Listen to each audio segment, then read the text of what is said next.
बताइए सिमली मेटाफर। तो आप लोगों में से ग्रुप 1 जो हमने बनाया, figures based on analogy, agreement and similarity, तो उसमें जो दो फिगर आप स्पीच आ रहे हैं, those are simile and metaphor. तो what do understand by simile, anyone from the group? बहुत इजी है, आप सभी लोग जानते हैं, इसमें ज्यादा कुछ समझाना ही नहीं है। Comparison between two objects with the help of like or as. केवल लाइक एज ही हो सकता है? चलिए, बहुत अच्छा कोशिश आप कर रहे हैं ज्ञान जी, बहुत अच्छी कोशिश है। तो ये जो सिमली है अगर देखा भी आ जाए, जाएगा इसमें सो। बिल्कुल बिल्कुल, तो सिमली है तो ये एक्चुअली ये लैटिन वर्ड से लिया गया है, ठीक है, जिसका मतलब होता है सिमिलर, SIMLAR, ठीक है, सिमली, और जिस वर्ड से लिया गया उसका मतलब होता है सिमिलर, ठीक है। तो यानी क्या होगा कि जब दो प्रकार के, मतलब जब हम कोई दो ऐसी चीजें लेंगे, दो ऐसे व्यक्ति लेंगे, दो अलग प्रकार की चीजों को लेकर, ठीक है, जिनमें आप कह सकते हैं टू अनलाइक थिंग्स, मतलब जहां भी डेफिनेशन मिलता है वहां लिखता है ना कि when two unlike things are compared, ठीक है, यानी दो अलग अलग प्रकार की चीजें, वस्तुएं, कोई भी चीजें हो सकती हैं, मनुष्य भी हो सकता है, जब उनको हम कंपेयर करते हैं on the basis of their one quality in common, उनके किसी एक क्वालिटी जो उनके बीच में कॉमन है, उसके आधार पे जब हम कंपैरिजन करते हैं तो उसी को हम सिमली बोलते हैं। And in that condition the comparison is made through the help of few words. और वो कौन से वर्ड्स हैं? जैसे अभी थोड़ी देर पहले बताया, क्या क्या बताया भाई? So, as a like, as, like, ये तीन वर्ड्स बहुत कॉमन है, लगभग इन्हीं तीन वर्ड्स से अक्सर कंपैरिजन बनाया जाता है। तो अब समझ में आया कि when two unlike things are compared, ठीक है, because of their one quality in common on the basis of through few words like, so, as, like, ठीक है, एज भी एक वर्ड है, अच्छा एज तो हो गया, ठीक है। The such kind of figure of speech, such kind of comparison is known as simile. ये है सिमली। जब मेटाफर की बात करेंगे तो बस सिंपल सा है कि मेटाफर में क्या हो जाएगा, two unlike things are compared on the basis of one quality in common, ठीक है, but here the words of comparison are not used. अगर आप देखा जाए तो ये सो, एज, लाइक जो है, इसको आप क्या बोलोगे? Words of comparison. क्या बोलोगे? वर्ड्स ऑफ कंपैरिजन, यानी इन्हीं की वजह से तो आप कंपेयर कर रहे हो। तो ये जो जब वर्ड्स ऑफ कंपैरिजन जहां पे होंगे तो वो सिमली हो जाएगा, और जब वर्ड्स ऑफ कंपैरिजन नहीं होगा तो क्या हो जाएगा? मेटाफर हो जाएगा। इतनी बात क्लियर है सभी को? Yes sir. अब डेफिनेशन में कोई दिक्कत तो नहीं होगा किसी को? डेफिनेशन फटाफट बता देंगे, कहीं भी बताना होगा तो। Two unlike things are compared, ठीक है, on the basis of one quality in common, ये है सिमली मेटाफर का कॉमन डेफिनेशन। बस सिमली में क्या होगा, in simile words of comparison so, as, like are used, ठीक है, बस। अब जैसे आप लोगों में कुछ बहुत ही पॉपुलर एग्जांपल, जैसे आप लोग बेसिकली तो बहुत से वैसे वर्ड हैं, लेकिन हम उनकी बात करते हैं जो आपके एग्जाम में आते हैं और जो बहुत ही इंपॉर्टेंट हैं, ठीक है। अब हम आते हैं आपको कुछ एक बहुत ही पॉपुलर, कुछ बहुत ही पॉपुलर कोटेशन, पॉपुलर एग्जाम्पल दिखाने की ओर ले चलते हैं आपको, और ये बहुत ही इंपॉर्टेंट है। देखो, ये एक बुक था, वहां से मैंने ये मैटर लिया है, मुझे बहुत अच्छा लगा। लिखा है a simile is an explicit comparison, मतलब बहुत ही क्लियर, एकदम आपको दिखेगा comparison between two different things, unlike things यानी different things, usually as and like are used in it, ये दोनों यूज होते हैं। एग्जाम्पल देखिए, अब ये एग्जाम्पल बहुत popular, we die as yours hours do and dry away like to the summer's rain, ये रॉबर्ट हेरी की एक पोयम है जिसका नाम है टू डैफोडिल्स। यहाँ पे मेरे सामने ना देखिए, आपका डेफिनीशन बहुत आसान है, मैं डेफिनीशन बताने के लिए बिल्कुल सिमली मेटाफर नहीं पढ़ा रहा हूँ, मैं आपको ये बताने के लिए सिमली मेटाफर पढ़ा रहा हूँ कि ये कौन कौन से एग्जाम्पल है जहाँ यूज होते हैं, जो बहुत इंपॉर्टेंट है। जैसे ये मेरे लिए ये पोयम इंपॉर्टेंट है, ये पोयम, ये बताओ पोयम क्यों इंपॉर्टेंट है? एनीवन, आपके टीजीटी के हिसाब से क्यों पोयम इंपॉर्टेंट है? कोई बता सकता है? सर वर्ड्सवर्थ का भी डैफोडिल्स है। बहुत सही, बहुत सही। किसने बोला भाई? तुरंत रीता ना। चौधरी। रीता, बहुत अच्छा आप कोशिश कर रहे हैं। देखो, ये जो डैफोडिल्स है, एक पोयम है जो कि वर्ड्सवर्थ ने भी लिखा है। तो ये हमारे लिए इंपॉर्टेंट इसलिए हो गई कि इसी नाम से एक पोयम वर्ड्सवर्थ ने लिखा था, उसी नाम से रॉबर्ट हेरिक ने लिखा। तो एक एक बहुत बड़ी बात आपको समझ में आई कि रॉबर्ट हेरिक की पोयम है टू डैफोडिल्स, और हमारी पोयम का नाम है वर्ड्सवर्थ का, वो है डैफोडिल्स। ठीक है, ये किसने लिखा है? वर्ड्सवर्थ ने लिखा है। तो एक महत्वपूर्ण बात आपको समझ में आ गई यहाँ पे। ये आपके एग्जामिनेशन का पॉइंट है। ठीक है, ये आप भूलोगे नहीं। अब आगे बढ़ते हैं, और कुछ एग्जाम्पल, बहुत ही अच्छे एग्जाम्पल जो आपके एग्जाम में आने वाले हैं। ये बताओ भाई, ये देखो, यहां तक कि सिमली का यूज ये मत सोचिए केवल पोएट्री में यूज होता है। शेक्सपियर के ड्रामाज में बहुत ज्यादा फिगर ऑफ स्पीच यूज हुए हैं, अच्छे अच्छे। तो शेक्सपियर का ड्रामा है एज यू लाइक इट, इसमें ये देखिए एक्ट 4 सीन 1 में ये फिगर ऑफ स्पीच यूज हुआ है। My affection hath an unknown bottom like the bay of Portugal. ठीक है, तो ये देखिए कितना बढ़िया जो है कंपैरिजन किया गया है। जो अफेक्शन है उसको कंपेयर किया गया है किस तरह से? बे ऑफ बंगाल से। ठीक है, तो ये बहुत अच्छा कंपैरिजन है। अब आप लोग को मैं एक छोटा सा होमवर्क दे रहा हूं, चूंकि एज यू लाइक इट आपने पढ़ लिया है, तो आपको ये ध्यान देना है, इंटरनेट पर डाल के चेक करिए, नोट कर लीजिएगा आप लोग, और कल मुझे अब मेरी अगली क्लास में बताइएगा कि ये जो पर्टिकुलर स्टेटमेंट है किस कैरेक्टर ने बोला है। ठीक है, और कॉन्टेक्स्ट क्या है बोलने का। ठीक है, तो ये जरूर आप लोग सर्च करें और इसको मुझे बताएं। ठीक है, तो फिलहाल मैं इसलिए नहीं बता रहा हूं कि मैं चाह रहा हूं कि आप मेहनत करो थोड़ा सा, क्योंकि ये आपके एग्जाम में अगर आ गया तो ये आपसे दूसरे, अब देखो ये यहाँ पे सिमली है, ये हमारे लिए महत्वपूर्ण नहीं है। हमारे लिए महत्वपूर्ण ये कि ये लाइन कहाँ बोली गई है, किस कैरेक्टर ने बोली है। तो देखिए कनेक्शन है। जो सिमली के एग्जाम्पल है या मेटाफर या कोई भी फिगर ऑफ स्पीच है, उसके एग्जाम्पल किसी भी वर्क में आए हैं तो वो वर्क हमारे लिए अपने आप इंपॉर्टेंट हो जाता है। कब लिखा गया, किस कैरेक्टर ने बोला, किस सिचुएशन में बोला, ये चीज हमारे लिए इंपॉर्टेंट हो गई यहाँ पे। तो बिल्कुल आपने देखा एज यू लाइक इट का एग्जाम्पल। अब अगर सपोज करिए कि यही एग्जाम्पल जो है आपके आ जाए कि किस प्ले का है, तो अगर आपने पढ़ा है तो बहुत बढ़िया से कर लेंगे। तो हम आपको दूसरे वे से कनेक्ट कर रहे हैं। अब आइए और आपको दिखाते हैं बहुत बढ़िया बढ़िया एग्जाम्पल। अगर आपसे एग्जाम में ये लाइन पूछे कि I wandered lonely as a cloud, तो बताओ ये किस पोएम की लाइन है? डैफोडिल्स की लाइन है। ठीक है, तो ये भी जो है इंपॉर्टेंट है, डैफोडिल्स की लाइन है।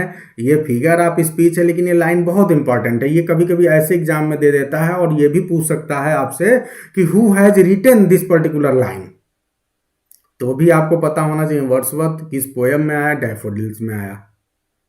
अब जब आप बात करते हैं वर्ड्सवर्थ के, तो वर्ड्सवर्थ के साथ में एस.टी. कॉलरिज हमेशा इंपॉर्टेंट होते हैं, चाहे आपके सिलेबस में हो या ना हो, आप ध्यान रखना। क्योंकि वर्ड्सवर्थ का जो लिरिकल बैलेड आया था, लिरिकल बैलेड, अब बता दो मुझे लिरिकल बैलेड कब आया था? बहुत चीजें मैं सब कनेक्ट करने की कोशिश कर रहा हूं। लिरिकल बैलेड कब आया? अब आवाज नहीं आती। 1798 में आया था, ये ध्यान रखना। तो 1798 में जो लिरिकल बैलेड आया था उसमें सिर्फ पोयम थे। फिर उसके बाद क्या हुआ, 1800 में एक दूसरा पोयम को वो लोग पसंद नहीं किए, क्योंकि अलग प्रकार का पोयम था। तो फिर वर्ड्सवर्थ ने क्या किया, 1800 में लाया प्रीफेस टू लिरिकल बैलेड, और उसके साथ पोयम को लेके आया, जिसमें प्रीफेस टू लिरिकल बैलेड में पूरी थ्योरी दिया कि किस प्रकार के पोयम है, क्यों लिखे गए हैं, कैसे हैं। तो उसके बाद लोगों ने पोयम को बहुत पसंद करना शुरू किया। तो आपके लिए इंपॉर्टेंट ये है कि लिरिकल बैलेड में सबसे पहला पोयम कौन था, तो अपने दिमाग में सेट कर लो, rime of the ancient mariner. ये आपके एग्जाम का क्वेश्चन है। Which of the poems appear first in lyrical ballad, तो कौन होएगा, the rime of the ancient mariner. और सबसे एंड में कौन पोयम आया, एनीवन? टिंटन अबी। हाँ बिल्कुल, भूलना ही नहीं है, टिंटन अबी। बहुत सही, ऐसे पढ़ोगे तो फिर मजा आएगा। देखो मैं फिगर ऑफ स्पीच से कहाँ कहाँ आपको ले जा रहा हूँ तो कनेक्ट होना है। अब जो एस.टी. कॉलरिज हैं, उन्होंने ये बहुत ही फेमस उनकी लाइन है rime of the ancient mariner में, the bride hath plays into hall red as a rose is she. ठीक है, तो रेड एज अ रोज देख रहे हैं यहाँ, तो यहाँ पे क्या है, ये उसकी लाइन है और ये आया है सिमली के एग्जाम्पल के रूप में। तो ये कम से कम ये लाइन बहुत इंपॉर्टेंट है, और भी 2-4 लाइन है वो भी देख लेते हैं। तो इनको आपको याद करना है, क्योंकि चूंकि लिरिकल बैलेट का ये पार्ट है और बहुत ही फेमस पोएम है, इसलिए आपसे एग्जाम में पूछा जा सकता है। ठीक है, अब देखो एक दूसरा उसी पोएम का एग्जाम्पल है, rime to the ancient mariner का ही, डे आफ्टर डे, बहुत ही फेमस लाइन है, we stuck nor breath nor motion as idle as a painted ship upon a painted ocean. ठीक है, तो यहाँ पे बताओ भाई कहाँ है figure of speech? Line number 3 में। लाइन नंबर 3 में, एज आइडल। बहुत सही, बहुत सही। तो समझ में आ रहा है सभी को ना? देखिए कितना बढ़िया आपको मैं कनेक्ट कर रहा हूँ सारी चीजों से। ठीक है, तो यहाँ पे एनालॉजी है, सिमिलैरिटी एनालॉजी मैंने बोला था। एनालॉजी क्या है? एनालॉजी बिटवीन द मारिनर शिप, जो मारिनर है उसके शिप की analogy, and a painted ship very effectively creates in our minds the dreadful existence of mariner in terribly silent sea। ठीक है, तो इसके साथ जो भी इनकी सिचुएशन है राइम ऑफ द एंशिएंट मारिनर की, बहुत बढ़िया से प्रेजेंट करने की कोशिश की है कि हम स्टक हो गए हैं, सांस नहीं ले पा रहे हैं, मोशन नहीं कर पा रहे हैं, हिल डुल नहीं पा रहे हैं, जैसे कि शिप है वो। ठीक है, तो ये चीज़ हो गया। ठीक है, आगे बढ़ते हैं। और कुछ बहुत ही फेमस लाइन जो आपके एग्जाम के लिए इंपॉर्टेंट है, चूंकि हमारे बैच में टीजीटी के साथ साथ पीजीटी के भी लोग जुड़े हैं, तो फिगर ऑफ स्पीच आप लोग पूरे लेवल तक सीखिए। ठीक है, अब देखिए ये आपके लिए बहुत इंपॉर्टेंट है, शेली का एक बहुत ही फेमस पोएम है टू अ स्काईलार्क। बताओ भाई इसका जॉनर क्या है? मैं टेस्ट में एक बार क्वेश्चन पूछ चुका हूं, टू अ स्काईलार्क का जॉनर क्या है? एनीवन?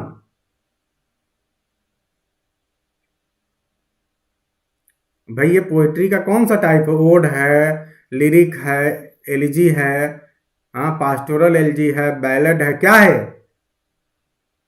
आवाज नहीं आती तो मजा नहीं। लिरिक है।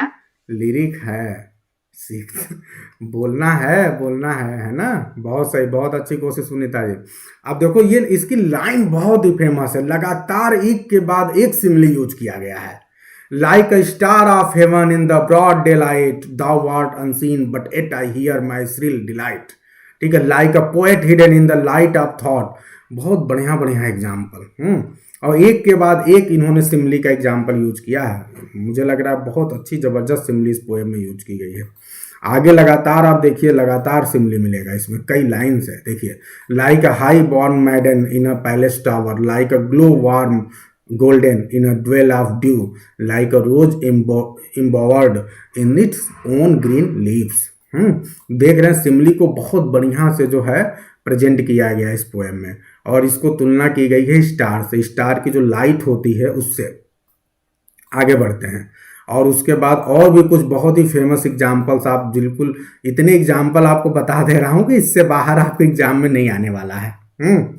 देखो कीट्स का बहुत ही फेमस पोएम है टू ऑटम। ऑटम में देखिए, and sometimes like a gleaner thou dost keep steady thy. तो यहाँ पे देखिए लाइक अ ग्लीनर, तो लाइक वर्ड आ गया ना। और सबसे पहली चीज है कि इसलिए आपको याद रखना है क्योंकि कीट्स का पोएम है, ये आपके सिलेबस में है। फिर उसके बाद WB Yeats तो नहीं है सिलेबस में, लेकिन आप जानिए, what could have made her peaceful with a mind that nobleness made simple as a fire. ठीक है, ये एग्जाम्पल आप देखिए। फिर बेकन से देखिए, इसका मतलब ये सिमली जो है, जो फिगर ऑफ स्पीच है, ये किसी भी जॉनर में जा सकता है। आप देखिए प्रोज में भी आ गया। तो ये इसकी विशेषता समझने के लिए सारे एग्जाम्पल्स मैं आपको दिखा रहा हूँ। बेकन का बहुत ही फेमस ऐसे है ऑफ स्टडीज, आप इसको जरूर जानें, क्योंकि जब आप एग्जाम में इंटरव्यू देने जाएंगे तो इंटरव्यू के दौरान वो ये नहीं पूछेगा। देखिए जब इंटरव्यू में आपसे पूछेगा, अगर आपसे कहेगा ओके डिस्क्राइब सिमली, आप बहुत खुश हो गए, अरे सिमली तो बहुत इजी है, अब तो एकदम मजा आ गया, और आप ओवर कॉन्फिडेंस में चले गए। और आपसे पूछ दिया अच्छा ये बताइए कि can simile be used in any prose work, can you give any example of Bacon's essay where simile has been used. अब आप अपना मुंह देख रहे हैं, क्या बताऊं, क्योंकि आपने तो ऐसे पढ़ा ही नहीं। ठीक है। तो अब ऐसे पढ़ना होगा कि आप एकदम जमा दो वहाँ पे। देखो, तो बेकन का बहुत ही फेमस ऐसे है ऑफ स्टडीज, और बेकन को इसलिए नहीं बोल सकते क्योंकि because Bacon is the father of English prose, English essay, है ना। तो natural abilities are like natural plants that need, ठीक है, पैरोनाइंग बाय स्टडी। तो यहाँ पे देखिए, फिर उसके बाद distilled books are like common distils water flashy things. तो यहाँ पे आपने देखा ऑफ स्टडीज में कैसे उन्होंने यूज किया है। फिर जो ऑरवेल हैं, ये भी बहुत ही फेमस राइटर हैं, प्रोज राइटर हैं। उनका ये वर्क है the shooting of an elephant, ये बहुत ही फेमस वर्क है। वहाँ पर भी उन्होंने यूज किया the thick blood welled out of him like red velvet. और जीबी शाह तो आप सभी लोग जानते हैं, बहुत फेमस हैं। I am as nervous as a mouse, इनका एक प्ले है आर्म्स एंड द मैन, बहुत ही फेमस प्ले है, उसमें इन्होंने ये लाइन यूज किया है। तो अब बताइए भाई, सिमली खूब बढ़िया समझ में आ गया सभी को? कोई डाउट किसी को? एनीवन? आवाज नहीं आ रही आपकी? No sir. हाँ, अब भूलेंगे नहीं। देखिए, मैं आपको इतना डीप क्यों बता रहा हूँ, सिर्फ इसलिए बता रहा हूँ कि अब आपने एक स्पेशल बैच ज्वाइन किया टीजीटी का, और इस बैच का मतलब एकदम डीप जाना है, एकदम ऐसे चीज़ों को सीखना है कि फिर कभी भूले ही ना हम, और हमेशा आपको कुछ बेहतर मतलब आप अपने आप को हमेशा अलग खड़ा पाएंगे। जो चीज़ आपको बता दिया गया आप दूसरों से पूछोगे वो नहीं बता पाएगा, क्योंकि वो इस लेवल पे नहीं पढ़ा है। आप दूसरों से एकदम अलग हैं, अलग दिखेंगे अपने आप में।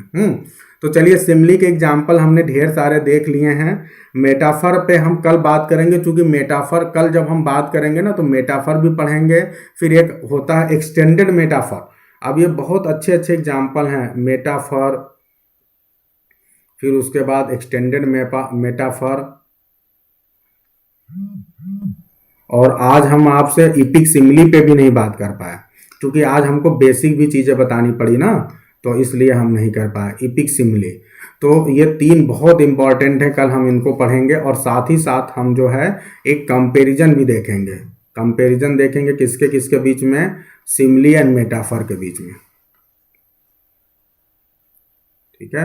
क्योंकि ये सब, ये जानते हैं, ये जो टॉपिक्स हैं ना, ये इंटरव्यू के बहुत फेवरेट टॉपिक्स हैं। तो आप इस लेवल पे इन पे पकड़ बनाइए कि इंटरव्यूअर आपको फंसा ना पाए। तो हमारी बहुत कोशिश है, हालांकि आप बोलोगे आप सर टीजीटी में तो इंटरव्यूअर नहीं पूछेगा, लेकिन आपको रेडी रहना है ना अपनी तरफ से, हर तरह से, कि आप एकदम इस लेवल पे आपका नॉलेज हो कि आप केवल काम चलाने के लिए हमारे पास न पढ़ रहे हों, बल्कि इसलिए पढ़ रहे हों कि आप दूसरों से बेहतर हैं, और कल कहीं आपकी सफलता में किसी भी प्रकार से कोई प्रश्न चिन्ह ना लगे, ये बात है।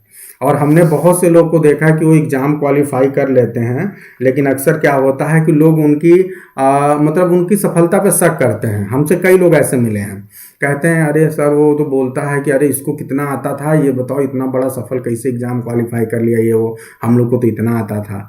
तो अब हम इस फीलिंग के साथ आपको एग्ज़ाम क्वालिफाई कराना चाहते हैं कि आप हमेशा फील करो कि yes you are the best one and you deserve the TGT examination, TGT result, your one place in top 50 rank, ठीक है। लेकिन आपको मेहनत करना पड़ेगा। पहले दिन से मैं गारंटी ले रहा हूँ, यदि आप मेहनत कर रहे हैं आपको कोई रोक नहीं पाएगा। Anyone who has joined this particular batch, ठीक है। Thank you everyone for joining the session. We'll meet again tomorrow because we have to discuss so many things and everything is connected with each one. So इसलिए आज हम start नहीं कर पाएंगे, कल ही अब करेंगे, कल सब सारा इसको खत्म करेंगे, ठीक है। ओके, फिर किसी को कोई डाउट? हाँ, किसी को कोई डाउट है, you can ask. Sir recording मिल जाएगी?